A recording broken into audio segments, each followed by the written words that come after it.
കൈക ന്യൂസിൻ്റെ പാലായിലെ താരങ്ങൾ എന്ന പരിപാടിയിൽ ഇന്ന് അതിഥിയായി എത്തിയിരിക്കുന്നത് സ്കറിയ തോമസ് എന്ന നടനും മാരത്തൺ റണ്ണറുമായ ആളാണ്. അദ്ദേഹത്തെ നമുക്ക് സ്വാഗതം ചെയ്യാം. സ്വാഗതം. നമസ്കാരം.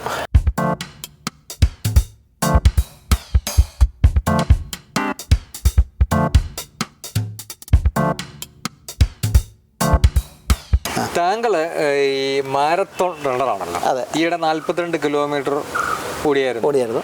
ഫിനിഷറായി. ഇത് എത്ര കാലമായി മാരത്തൺ ഈ പരിപാടിയിൽ? മാരത്തൺ ഞാൻ തുടങ്ങിയിട്ട് സംശയം അത് പറയുകയാണെന്നുണ്ടെങ്കിൽ അധികം കാലമൊന്നും ആയില്ല. ഈ വർഷമാണ് ഞാൻ ഇതിലേക്ക് ഒന്ന് ആക്റ്റീവായിട്ട് ഇറങ്ങുന്നത്. അപ്പോൾ അതിന് 1500 മീറ്റർ ഞാൻ ഓടി സെക്കൻഡ് വാങ്ങിച്ചപ്പോൾ അത് പേപ്പറിലൊക്കെ നല്ല ഇത് വന്നു, പരസ്യം വന്നു. അപ്പോൾ അതെനിക്കൊരു പ്രചോദനമായി. അപ്പം അത് കഴിഞ്ഞിട്ട് ഞാൻ ഈ പേട്ടയിൽ പോയി, ഈരാറ്റുപേട്ട പോയി ഒരു മാരത്തൺ ഓടിയായിരുന്നു. അത് ചെറിയൊരു 3 കിലോമീറ്റർ ഉള്ളൂ. അപ്പോൾ അവിടെ നിന്ന് മെഡൽ കിട്ടിയായിരുന്നു, ഒരു ചെറിയ മെഡൽ കിട്ടി. പിന്നെ അത് കഴിഞ്ഞ് ഒരു ചങ്ങനാശ്ശേരി മാരത്തൺ 10 കിലോമീറ്റർ ഉണ്ടെന്ന് എനിക്കറിയാമായിരുന്നു. പക്ഷേ ഞാൻ അതിന് പോകുന്നില്ല എന്ന് വെച്ചു. ഞാൻ ഇല്ല, മാരത്തൺ നമ്മൾ 10 കിലോമീറ്റർ നമ്മൾ ഓടിയല്ല, നമ്മളെ കൊണ്ട് പറ്റില്ല എന്ന് കേട്ട് ഞാനങ്ങിരുന്നു. അപ്പോഴാണ് എൻ്റെ ഒരു സുഹൃത്ത്, അദ്ദേഹത്തിൻ്റെ പേരും പറയാം, കുറ്റ്യാനിയാണ്. കുറ്റ്യാനി ഉണ്ണി എന്ന് പറയുന്ന സുഹൃത്ത് പറയാം, കുറ്റ്യാനി പോകുന്നുണ്ട് 10 കിലോമീറ്റർ. അപ്പോൾ ഒരു കൂട്ട് വേണം. അപ്പോൾ ഞാൻ പറഞ്ഞു, കുറ്റ്യാനി എന്നെ കൊണ്ട് പറ്റില്ല, ഞാൻ ഓടുക. അത് പറ്റില്ല, കരേശൻ കൊണ്ട് പറ്റും. Okay, ready.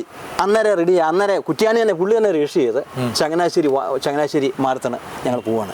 Changanassery Chethipuzha marathon Kuttyani ഉണ്ടായിരുന്നു. ഏതായാലും കുറ്റ്യാനിക്ക് 60 എന്നെക്കാളും സീനിയറാവില്ല പുള്ളി എന്നെക്കാളും ഫ്രണ്ടിലെത്തി. ഒരു 3/4 മണിക്കൂർ മുമ്പ് 10 കിലോമീറ്റർ ഇതും ചെയ്തു. അപ്പം ഞാൻ പയ്യെ എത്തിയത്. അപ്പോൾ എനിക്ക് മനസ്സിലായി മാരത്തൺ നമുക്ക് ഫിനിഷ് ചെയ്യാമെന്നുള്ളത് എനിക്കൊരു ധാരണയായി, ധൈര്യമായി. എനിക്കൊരു അങ്ങനെ ഒരു ആത്മവിശ്വാസം, ഒരു കോൺഫിഡൻസ് അതിലേക്ക് വന്നു. അപ്പം അത് കഴിഞ്ഞിട്ടാണ് ഈ പാലാ മാരത്തൺ ഏതായാലും ഞാൻ ഓടാൻ വേണ്ടി തന്നെ ഇരുന്നതാണ്. 42 കിലോമീറ്റർ പാലാ മാരത്തൺ 21 കിലോമീറ്റർ ഉള്ളൂ, 42 ഇല്ല. അപ്പോൾ ഞാൻ പറഞ്ഞു, കുറ്റ്യാനോട് ചോദിച്ചു, മാരത്തൺ പോരുന്നില്ല ചോദിച്ചു. അപ്പോൾ മാരത്തൺ പോരുന്നുണ്ട്, കുറ്റ്യാനി 10 ഓടുള്ളൂ. അപ്പോൾ ഞാൻ പറഞ്ഞു, ഞാൻ 21 ഓടുകയുള്ളൂ പറഞ്ഞു, ടോപ്പ് എടുക്കണം പറഞ്ഞു. എനിക്ക് മനസ്സിലായി, കാരണം ഇത് പയ്യെ അങ്ങ് പോയാൽ നമുക്ക് എത്തുമെന്ന് പറയാം. ഫിനിഷ് ചെയ്യണം മതി, 1, 2 വേണ്ട, 1, 2, 3 വലിയ ഓട്ടക്കാർക്ക് വലിയ ഇടാൻ എനിക്കറിയാം. ഏതായാലും ഞാൻ പാലാ മാരത്തൺ 21 കിലോമീറ്റർ ഞാൻ ഓടി. ഏറ്റവും പുറയിലല്ലാതെ ഞാൻ ഫിനിഷ് ചെയ്തു. എനിക്ക് അതിനും മെഡൽ കിട്ടി, മതി. അപ്പം അത് കഴിഞ്ഞിട്ടാണ് ഈ കൊച്ചിൻ മാരത്തൺ വരുന്നത്. കൊച്ചിൻ മാരത്തൺ വരുമ്പം ഞാൻ കുറ്റ്യാനോട് ചോദിച്ചു പോരുന്നുണ്ട്. അതുകൊണ്ട് 3 കിലോമീറ്റർ ഉണ്ട്, 10 കിലോമീറ്റർ ഉണ്ട്, 21 കിലോമീറ്റർ ഉണ്ട്, 42 ഉണ്ട്. പുള്ളി പറഞ്ഞു, അന്ന് ഞങ്ങൾക്ക് ഒരു പരിപാടിയായിട്ട് ഇവിടെ സൈലൻറ്റ് വാലി പോകണമായിരുന്നു. അപ്പോൾ സൈലൻറ്റ് വാലി പോയിട്ട് വരുന്നതിൻ്റെ പിറ്റേ ദിവസമായി കൊച്ചിൻ മാരത്തൺ വരുന്നത്. പുള്ളി പോരിയായിരുന്നു പറഞ്ഞു. അപ്പം ഞാൻ പറഞ്ഞു, ഞാൻ പോകുന്നു പറഞ്ഞു. 42 കിലോമീറ്റർ ഓടുക എന്ന് പറഞ്ഞാൽ എൻ്റെ ഒരു പ്രസ്റ്റീജ് വിഷയമായിട്ട് ഞാനങ്ങ് എടുത്തു. അതും ഞാൻ പറഞ്ഞു, എനിക്ക് ഫിനിഷിംഗ് വേണ്ട മതി, സമ്മാനം വേണ്ട. സമ്മാനം അത് വലിയ ഓട്ടക്കാർക്ക്, ഞാൻ പറഞ്ഞല്ലോ, അത് വലിയ മാരത്തൺ ഓട്ടക്കാർക്കൊക്കെ കിട്ടത്തുള്ളൂ. ഇന്ത്യയുടെ എല്ലാ സംസ്ഥാനങ്ങളിലും ലോകത്തിന് മുഴുവൻ വരുന്ന കൊച്ചിൻ മാരത്തൺ. അവിടെ പോയി നമ്മൾ 1ാം സമ്മാനം മേടിക്കുക എന്ന് പറഞ്ഞാൽ അതൊരു വലിയ മരീചിയാണ്. അതൊരു ബാലികേറാമലയാണ്. എനിക്കറിയാം ബാലികേറാമലെന്ന വാക്ക്. ഉടനെ ഞാൻ ഇവിടെ നിന്ന് രക്ഷ ചെയ്ത് നമ്മൾ 42 കിലോമീറ്റർ നോക്കുന്നത് നമുക്ക് അപ്പോൾ ഇത് ഫിനിഷ് ചെയ്യണം. അപ്പോൾ നമ്മൾ ഇത് ഓർക്കുമ്പോൾ തന്നെ നമുക്കൊരു ബുദ്ധിമുട്ടാണ്, ഒരു മടുപ്പാണ്. അപ്പം ഞാൻ എന്നെ സംബന്ധിച്ചോളം ഞാൻ കുറച്ചങ്ങ് ഓടിക്കഴിഞ്ഞ് നല്ലോടെ കതച്ച് കഴിഞ്ഞ് നല്ലോണം കറിയും. അപ്പോൾ അങ്ങനെ നമ്മൾ തന്നെ ഒരു ആത്മവിശ്വാസം കൊടുന്ന് ഈ 1-2 പേരോട് ഞാൻ പറഞ്ഞത് ബി വിൽ ഫിനിഷ്. അത് നമ്മൾ തന്നെ ഇത് പറഞ്ഞാൽ പോകുന്നത്. അപ്പോൾ കാണുന്ന ആൾക്കാരോടും നമുക്ക് പറയാവുന്ന ആൾക്കാരോട് എങ്ങനെയാണ് നമ്മൾ ഫിനിഷ്. ഉടനെ അവിടെ ചെന്ന് കഴിഞ്ഞപ്പോൾ ഈ ഫിനിഷിങ് പോയി ചെന്നപ്പോൾ അവർ വലിയ സ്വീകരണം, അവർ വന്ന് അപ്പോൾ അന്ന് എൻ്റെ സുഹൃത്തുക്കൾ അവിടെ നോക്കിയിരിക്കില്ലേ, ഞാൻ എത്തുന്നുണ്ടോ എന്ന് നോക്കാൻ ഇവർ നോക്കിയിരിക്കില്ലേ. ഇവരാണ് നമ്മുടെ കൂടെ ഫ്രണ്ട്സൊക്കെയാ അവർ നമ്മൾ എത്തുന്നുണ്ടോ നമ്മൾ നോക്കിയിരിക്കുക. ഉടനെ 6:40 എൻ്റെ സമയം. അപ്പോൾ 7 മണിക്കൂർ കൊണ്ട് വന്നവരുണ്ട്, 6 മണിക്കൂർ 40 ഉണ്ട്, 7 മണിക്കൂർ കൊണ്ട് വന്നവരുണ്ട്. 2:58 3 കൂട്ടിയോ. മധ്യപ്രദേശുകാരൻ ഒരു പയ്യനാണ്. അവന് 1.5 ലക്ഷം സമ്മാനം കിട്ടി. പിന്നെ 2ാം സമ്മാനം കാണും, അതൊക്കെ അറിയാം നമുക്കറിയാം. അവന് 25 വയസ്സുള്ളൂ. എനിക്ക് മെഡൽ മാത്രം, ഈ കാണുന്ന മെഡൽ, ഫിനിഷിംഗ് മെഡൽ, അതേ ഞാൻ ഉദ്ദേശിച്ചുള്ളൂ. എനിക്കതേ കിട്ടുള്ളൂ. പിന്നെ അവരവിടെ വലിയ അവരെ അവിടെ ഒന്ന് പരിചയപ്പെട്ടു, എല്ലാ ഓഫീഷ്യൽസും ഒന്ന് പരിചയപ്പെട്ട് കഴിഞ്ഞ് ഞാൻ പറഞ്ഞു, രാമനും അറിയത്തില്ല, ഒരു പാല പറഞ്ഞു. അവർക്കെല്ലാം വലിയ സന്തോഷമായി. പിന്നെ അവർ ആ മാല ഇട്ടതിൻ്റെ മെഡൽ ഇട്ടതിൻ്റെ ഫോട്ടോ ഒക്കെ അവിടെയിലുണ്ട്. കുറച്ചൊക്കെ എടുത്ത് തന്നായിരുന്നു. അവരെല്ലാം കൊടുത്തു. അവർ ഈ ഏകദേശം എത്ര ഷോർട്ട് ഫിലിമിൽ അഭിനയിച്ചിട്ടുണ്ട്? ഞാൻ ഷോർട്ട് ഫിലിമിൽ അങ്ങനെ വളരെ ചുരുക്കമായിട്ട് അഭിനയിച്ചിട്ടുള്ളൂ. സിനിമയിലാണ് കൂടുതലായിട്ട് അഭിനയിച്ചത്. അപ്പോൾ ആദ്യം തന്നെ സിനിമയിലേക്ക് ഇവിടെ മേൽപ്പടിയ എന്നുള്ള സിനിമയിലേക്ക് എൻ്റെ പ്രിയ മേൽപ്പടിയ ബിജു വർക്കി എന്നെ അതിലേക്ക് ഉൾക്കൊള്ളിച്ചത്. അതിനകത്തൊരു ആംബുലൻസ് തടയുന്ന സീനാണ് ഉള്ളത്. അതുകൊണ്ട് തന്നെ അത് നന്നായിട്ട് കാണിച്ചിട്ടുണ്ട്. അതാണ് ആദ്യത്തെ നമ്മുടെ എൻ്റെ ആദ്യത്തെ സിനിമ മേൽപ്പടിയനാണ്. അത് നമ്മുടെ ഉണ്ണിമൂന്നിൻ്റെ മേരിലാൻഡ് വെച്ചാണ്. മേരിലാൻഡ് പള്ളിക്ക് വെച്ചാണ്. മേരിലാൻഡ് പള്ളി ഞാൻ നേരത്തെ പോയിട്ടുണ്ട്. അവിടെ വെച്ചാണ് അത് എടുത്തത്. പിന്നെ ഷോർട്ട് ഫിലിം ബാബുചേട്ടൻ്റെ മിഴിനിർപ്പൂക്കൾ എടുത്തിട്ടുണ്ട്. ഷോർട്ട് ഫിലിമിൽ എനിക്ക് പറയാനുള്ളത് പിന്നെ പോക്കറ്റ് മണി എന്ന് പറയുന്ന ഒരു ഷോർട്ട് ഫിലിമുണ്ട്. അത് ഹരികുമാർ സംവിധാനം ചെയ്ത മനു നായകനായിട്ടുള്ള അതിനകത്ത് എനിക്ക് നല്ല വേഷം ഉണ്ടായിരുന്നു. അത് നല്ല അതിൽ അത് അന്നേരം സിനിമയുണ്ട്. സിനിമയാണ് മുഖ്യം. അപ്പോൾ അതിൻ്റെ ഇടയ്ക്ക് ഞാനിപ്പോൾ ഏകദേശം 70 സിനിമയിലോടും ജൂനിയറായിട്ട്. അതായത് 1 minute 2 minute 5 minute 1 minute 2 minute. അതിനകത്ത് നമുക്ക് ഏറ്റവും കൂടുതലായിട്ടുള്ളത് സ്വർഗത്തിലെ കട്ടുറുമ്പാണ്. അതിനകത്ത് എനിക്ക് ജസ്പാട് സാർ നല്ല ഒരു സീൻ തന്നായിരുന്നു. ഒരു പരിസരത്ത് കുത്തുമ്പോൾ പരിസരത്ത് ബൂത്തിൽ കുത്തുണ്ടാകുമ്പോൾ ഞാനും മുകളിൽ ശ്രീകാന്ത് പിടിച്ചിട്ടുണ്ട്. എന്നെ പോലീസായിട്ട് ചവിട്ടി മറിയുന്നതാണ്. സൂപ്പർ സീനാണ്. അത് പോസ്റ്ററുണ്ടായിരുന്നു. ആ സിനിമയിൽ നന്നായി ഭംഗിയായിട്ട് ഞാൻ എല്ലാവരും കൂടി ആ പടം കാണുകയും എന്നെ അഭിനന്ദിക്കുകയും ചെയ്ത പടമാണ്. മോഹൻലാലിന്റെ തുടരും എന്നുള്ള പടത്തിൽ SP ഗൺമാനായിട്ടുണ്ട്. അതിനകത്ത് സന്തോഷ് കീഴാറ്റൂര് SP. ഇപ്പം മോഹൻലാലിന്റെ മറ്റേ പിന്നെ എമ്പുരാനുണ്ട്. പിന്നെ ഓളവും തീരത്തിലുണ്ടായിരുന്നു. പിന്നെ ഞാൻ മോഹൻലാലിനോട് 4 പടം. മമ്മൂട്ടിയുടെ ടർബോയിൽ MLA ആയിട്ടുണ്ടായിരുന്നു. പിന്നെ മോഹൻലാലിന്റെ തുടരും എന്നുള്ള പടത്തിൽ റോബിനാണ് എൻ്റെ ചാൻസ് മേടിച്ചത്. ഈ SP ഗൺമാനായിട്ടുള്ളത് റോബിനാണ്. പിന്നെ എന്നെ സഹായിച്ചവരിലെ പാലയിലെ താരരാജാവ് ചാലിപാല എൻ്റെ ഏറ്റവും പ്രിയപ്പെട്ട പിന്നെ എന്നെ പ്രോത്സാഹിപ്പിച്ച ജോസ് കുട്ടിച്ചേട്ടനുണ്ട്, വെള്ളിപ്പള്ളി ബേബിച്ചേട്ടനുണ്ട്, ഈ പറയുന്ന മനുവുണ്ട്. എല്ലാവരും പാലയിലെ ഒത്തിരി പാലയിലെ നല്ലവരായ ഒത്തിരി ആളുകൾ എനിക്ക് ഒത്തിരി സഹായം ചെയ്യുന്നുണ്ട്. അവരെല്ലാം ഞാൻ നന്ദിപൂർവ്വം സ്നേഹപൂർവ്വം സംസ്മരിക്കുകയാണ്.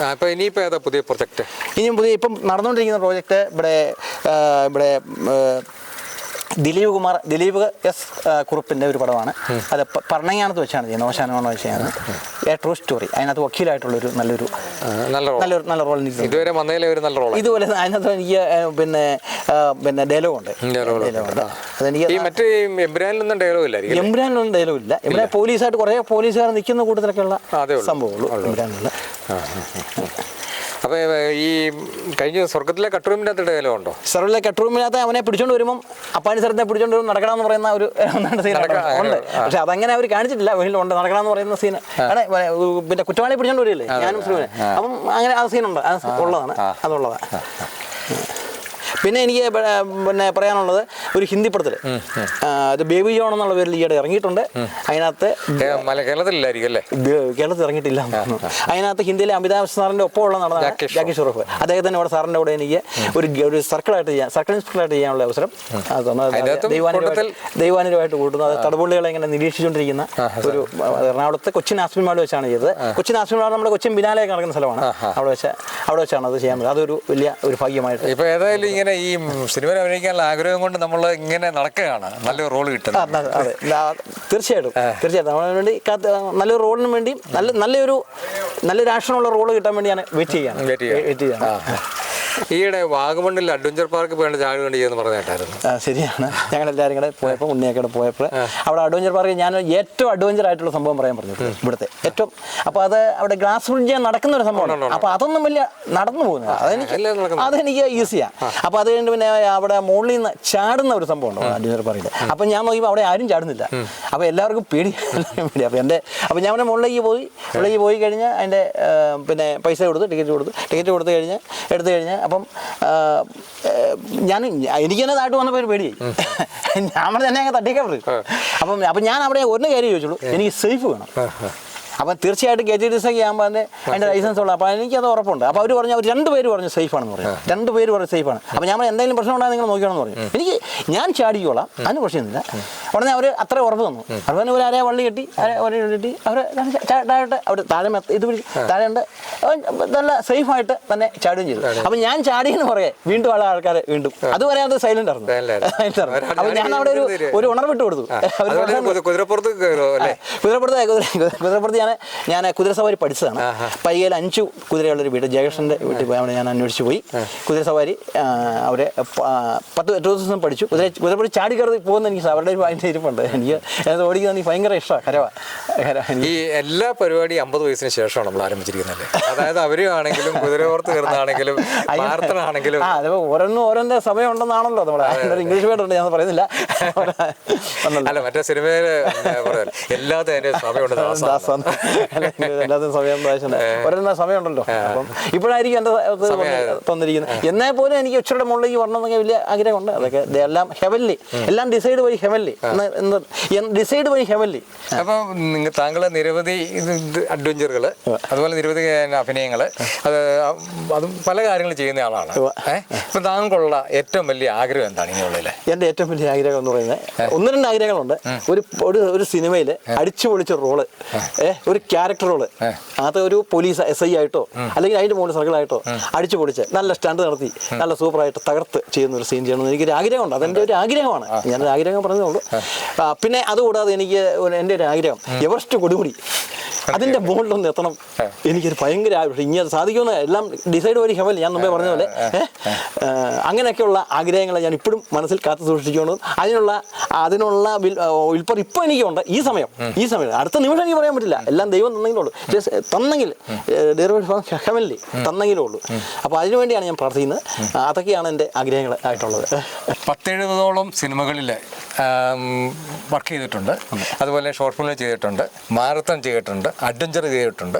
അതുപോലെ തന്നെ ഏറ്റവും വലിയ ആഗ്രഹം എന്ന് പറയുന്നത് എവറസ്റ്റ് കൊടുമുടി കീഴടക്കുക, അതുപോലെ തന്നെ നല്ലൊരു ക്യാരക്ടർ റോൾ ചെയ്യുക എന്നുള്ളതാണ്. താങ്കളുടെ ആഗ്രഹം പോലെ തന്നെ ക്യാരക്ടർ റോൾ ചെയ്യാനും അതുപോലെ തന്നെ എവറസ്റ്റ് കൊടുമുടി കീഴടക്കാൻ പറ്റിയില്ലെന്നോ അടുത്തുള്ള എന്തെങ്കിലും കീഴടക്കാൻ സാധിക്കട്ടെ എന്ന് ആഗ്രഹിച്ചുകൊണ്ട് പൈകൈ ന്യൂസിന് വേണ്ടി ഇത്രയും നേരം സമയം ചെലവഴിച്ചതിന് താങ്കൾക്ക് നന്ദി. പൈകൈ ന്യൂസ് എന്നെ ഇത്രയും അഭിമുഖം സമ്മാനം തന്നതിന് നന്ദി. താങ്കളുടെ നല്ല വാക്കുകൾക്ക് നന്ദി. താങ്കളെ ദൈവം അനുഗ്രഹിക്കട്ടെ എന്ന് പ്രാർത്ഥിക്കുന്നു.